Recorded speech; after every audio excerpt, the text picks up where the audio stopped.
Yes, this is with regards dun sa pagkapatay kay Miyuki Kim, no? She was a fourth year student sa MSU. Mm.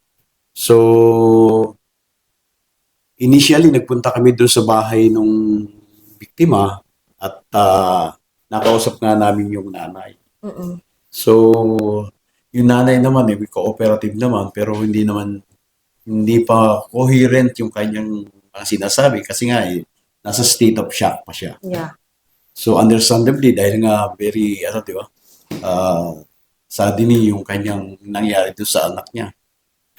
Very traumatic. Mm. So nag-interview na kami initially doon sa bahay nila at yun nga yung sinasabi niya nung gabi yata ay nakausap pa niya Mm. yung kanyang anak via cellphone at nung sila ay nakauwi na nung the following day ng Sunday nakita niya yung anak niya doon sa kwarto Mm. na wala ng buhay. Mm. Okay, dito naman po tayo, attorney. Regarding din po sa ating, since nakapunta na po kayo sa bahay, base po sa inyo, sir, in your observation as an investigator, ano po yung so far yung nakikita niyo na may mga leads na po ba kayo regarding sa perpetrator nito? Frankly speaking, kasi hindi naman kami yung initially nag-investigate. Mm. So, ang PNP, yung kaibigan natin, yung mga kaibigan natin sa PNP, ang nag-imbestiga nung kaso initially. So, kasi sila yung first responder. So, meron namang na autopsy na si biktima ng soko ng PNP. Mm-hmm. Nung nagpunta nga kami doon kasama ko yung ating doktor, si Dr. Arodahe ng NBI. But we were informed na ang PNP na ang soko ang nag-autopsy. Mm-mm. So, yun.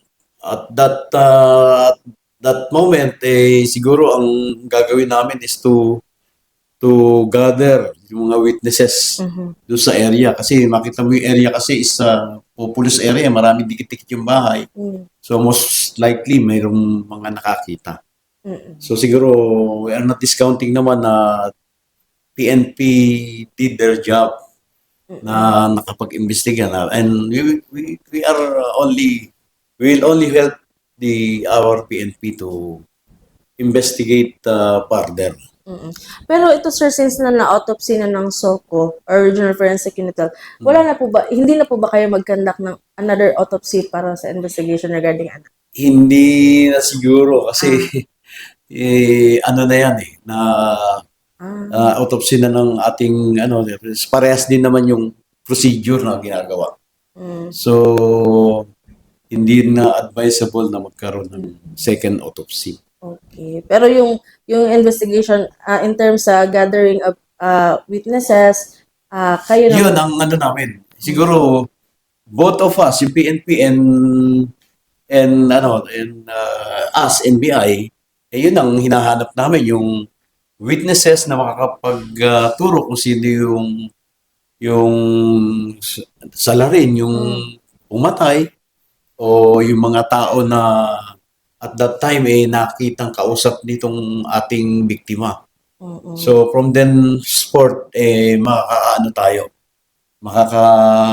makakabuo tayo ng teorya kung ano nangyari. So far, sir, wala pa po tayo nag-surface ng mga witnesses? Meron na kaming inaay na mga witnesses and meron mga willing na pumunta rito sa ating opisina. Dito naman po tayo, sir, based sa mga nasabi ng mga residents doon, hindi daw nag-hot yung mga aso. So most likely, sir, kakilala ng victim. Para sa inyo po, sir?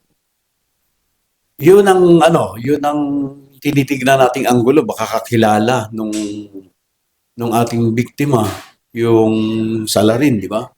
Kung ganun yung sinasabi ng mga witnesses natin, most likely yung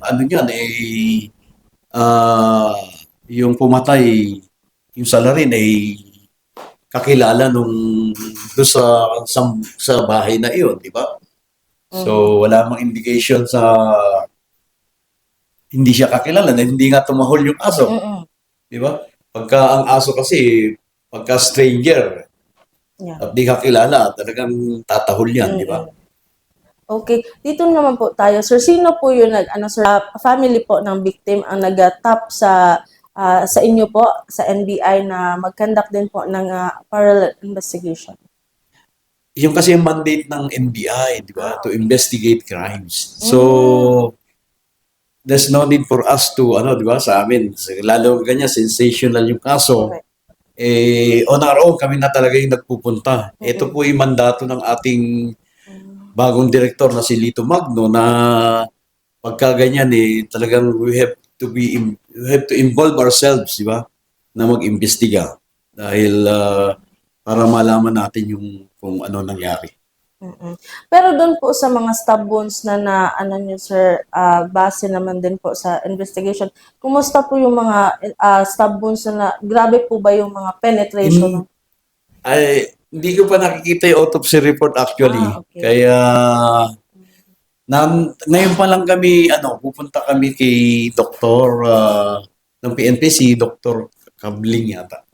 So we will ask for copy of their autopsy report para at least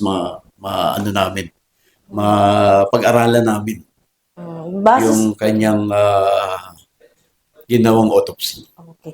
Base po sa inyong observation, sir, do you agree, sir, na wala po mga penetration or sexual intercourse na Wala pa. Hindi pa namin alam kasi hindi ko pa nga nakikita yung autopsy report. Kasama yan sa autopsy report na ginawa ng okay. I'm sure on that na baka meron din ginawa na examination dun sa party na yan. Okay. Dito po, sir, since na dalawa na agency yung mag-conduct ng investigation, sure po ba tayo, sir, na talaga tong mabigyan ng agaran na hustisya yung naging biktima natin? Alam mo, yan ang dream ng isang law enforcer di ba? Yung ma-solve yung kaso. Kumbaga sa kami yung unang-unang gustong makasolve ng kaso. Di ba? Kasi, pero we will do our best, di ba? Meron naman mga witnesses na they are willing to give statements para ma-solve to, matulungan naman natin yung pamilya. Kaya, let's cross our fingers para ma-solve ito, di ba? At siguro mananawagan din ako sa mga kababayan natin, kung meron po kayong alam, punta lang po kayo dito sa aming opisina at kami po ay handang bigyan kayo ng proteksyon.